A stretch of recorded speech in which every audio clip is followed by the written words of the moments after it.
अगदी floppy spongy झालाय. त्याची जाळी अगदी पहा किती छान पडलेली आहे. खूप सुंदर असा केक हा आपण घरीच तयार करू शकतो आणि हा मी गॅसवरच केलेला आहे. याला कुठल्याही ओव्हन कन्व्हेक्शनची गरज नाही. खूप छान केक तयार होतो गॅसवर. आता एक केक आपण बघूया की गॅसवर कसा करायचा ते. तर मी हे कढई घेतली ॲल्युमिनियमची, ती गॅसवर ठेवली. त्यानंतर एक अशी रिंग घेतली, ही स्टीलची अशी मिळते मार्केटमध्ये, ती याच्यावर आपण केक टीन ठेवू. पण त्याआधी जसं की मी तुम्हाला आधी सांगितलं की आपल्याला प्रीहीट करणं खूप गरजेचं आहे, तसंच आपण गॅसवर जेव्हा ठेवतो ना तेव्हा आपल्याला हे प्रीहीट करणं खूप गरजेचं असतं. आणि आता ही कढई, त्यावर ही रिंग आणि त्यावर ही अजून एक मोठी कढई आहे माझ्याकडे, ती मी अशी ही ठेवून दिली. तर हे अशा पद्धतीने आपण गॅसवर मी आता आधी गॅस लावून देते. 5 ते 10 मिनिटं आधी आपल्याला हा गॅस लावायचा आहे आणि आपलं प्रीहीट करायचं आहे. आता मी हे जसं कढईवर ठेवलेलं आहे, तुम्ही असं कुकरवरही ठेवू शकता. कुकरची रिंग आणि शिटी काढून घ्यायची आणि त्यामध्ये केक आपला बेक व्हायला ठेवायचा. तुम्ही काहीही ठेवू शकता, कढई, कुकर, पातेलं असेल तुमच्याकडे मोठं तेही ठेवू शकता. फक्त आपल्याला केक ठेवायचा आहे. त्याच्या 5 ते 10 मिनिट गॅस लावून घ्यायचा हाय फ्लेमवर. आणि जसं आपण केक याच्यामध्ये बेक करण्यासाठी ठेवणार तेव्हा गॅस आपला पूर्ण लो करायचा. जेवढा आपल्याला सिम अगदी लो जेवढा करता येईल तेवढा तो लो करायचा. बनवत आहोत होममेड स्टाईल केक. आपण व्हॅनिला स्पंज बनवूया. त्यासाठी मी हे कसं एक डिझाईनचं टीन घेतलंय, याला मी तेल लावून घेतलंय. आता आपण याला फक्त मैदा डस्ट करून घेऊ. मैदा टाकायचा थोडासा त्यामध्ये आणि पूर्ण जेवढ्या भागाला आपण याला तेल लावलेलं आहे त्याला पूर्ण आपल्याला मैदा हा कव्हर होईल असा पूर्ण टीनमध्ये फिरवून घ्यायचं.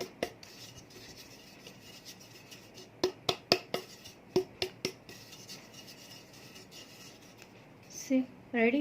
आता हे आपलं टीन रेडी आहे. हे मी साईडला ठेवते आणि आता आपण बॅटर करून घेऊ.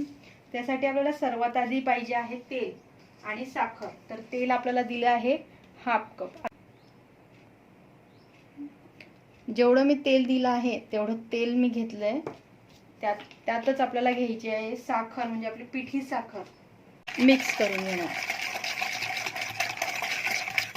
हा बेकिंगचा रूलच असतो की सर्वात आधी जे काही आपण स्वीट घेतो, साखर, कॅस्टर शुगर, जे पण आपण घेतलं ते आणि आपल्या रेसिपीमध्ये जे पण फॅट असेल जसं ऑइल, बटर वगैरे जे काही असेल ते दोघं मिक्स करून घ्यायचे. आता हे आपलं साखर आणि ऑइल मी मिक्स करून घेतलं. आता यातच आपल्याला घ्यायचं आहे मिल्कमेड. मिल्कमेड म्हणजेच कंडेन्स मिल्क. ते तुम्ही नेस्लेचं घ्या, अमूलचं घ्या, कुठलंही घ्या चालेल. तर आपलं जे मिल्कमेड आहे ते आहे 3/4 कप. तर 1/4 कप 3 वेळा घेतला म्हणजे आपलं 3/4 कप होतं. तर आता मी मिल्कमेड घेते.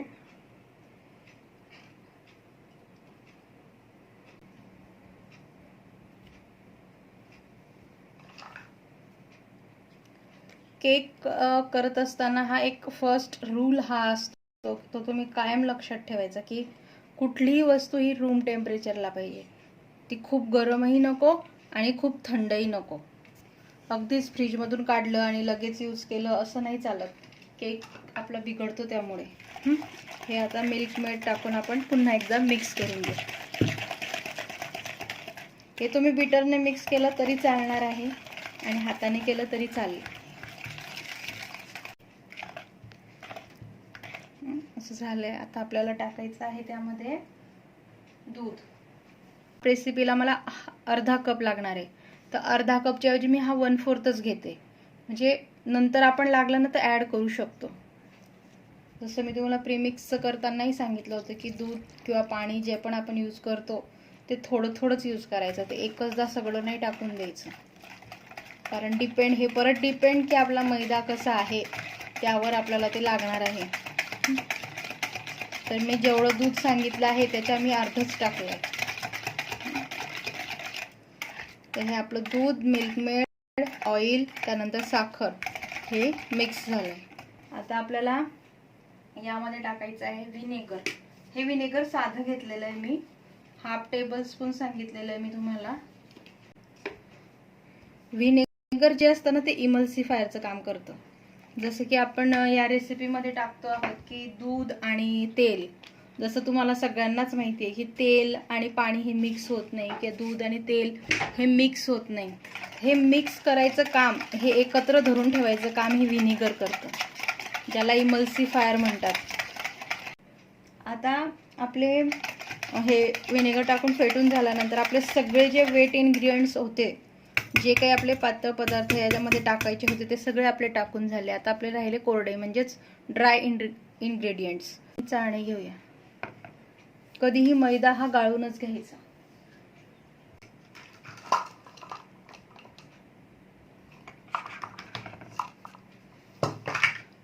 त्यानंतर आहे आपली कॉर्नफ्लॉवर. कॉर्नफ्लॉवर आहे 1/4 कप.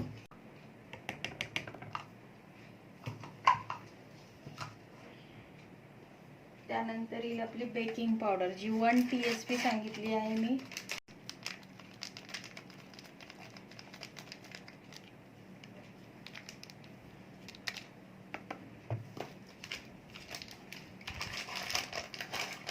आता आपलं उरलं आहे फक्त बेकिंग सोडा. आम्ही टाटाचा सोडा घेतला आहे, 1/2 tbsp.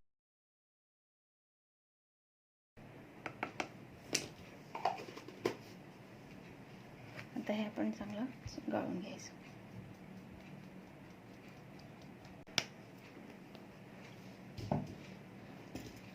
आणि मिक्स करून घ्यायचं.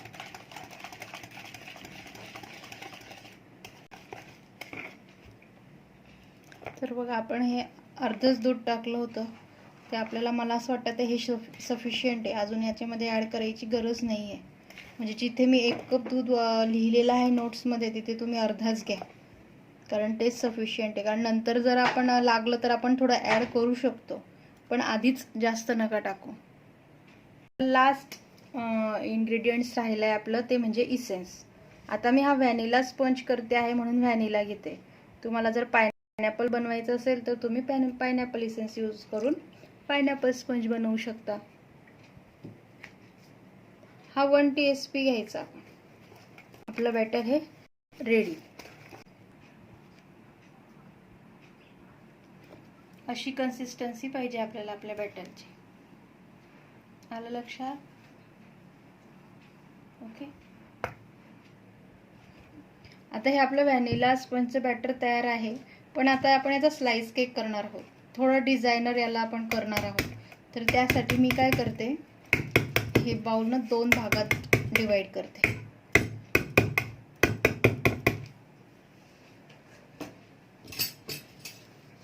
यातलं मी थोडं, म्हणजे अर्ध्यापेक्षा थोडं कमी घ्यायचं.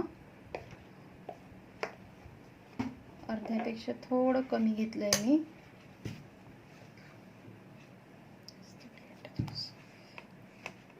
आणि यामध्ये मी थोडी कोको पावडर मिक्स करते.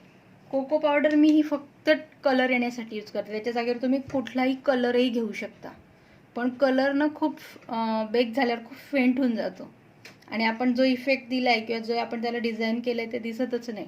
म्हणून मी थोडी कोको पावडर घेते, अगदी 1 चमचा.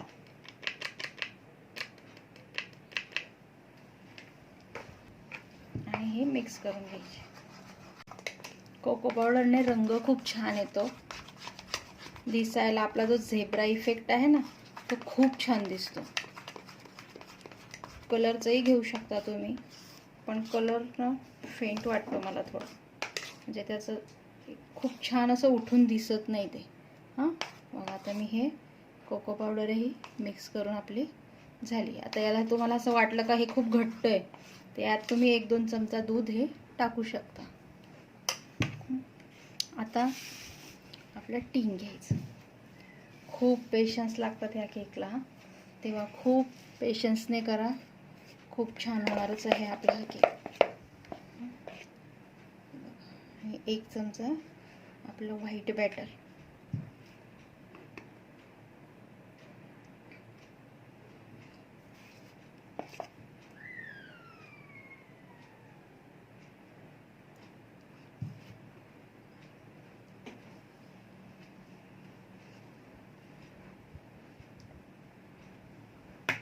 त्यावर 1 चमचा.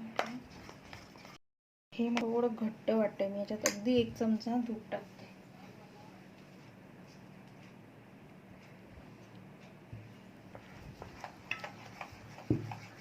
आपण कोको पावडर टाकल्यामुळे ते थोडं थिक झालं, तर आपल्याला ॲडजस्ट करावं लागेल दूध टाकून.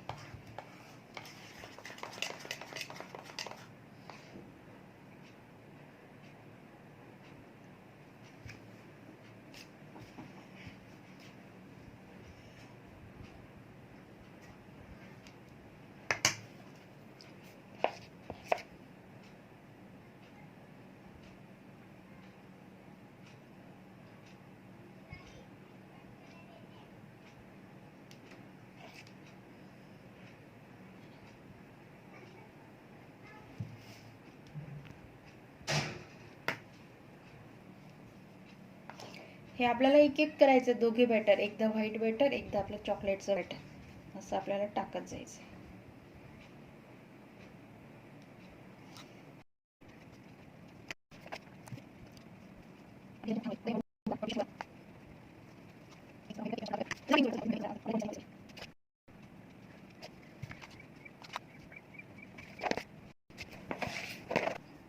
आता हे आपलं सगळं टाकून झालेलं आहे. आता आपल्याला याला डिझाईन करायची आहे. तर बघा मी चाकू घेतलाय, नाईफ कुठलीही टोकदार वस्तू तुम्ही घ्या. हे फक्त मी असं मध्ये घेते.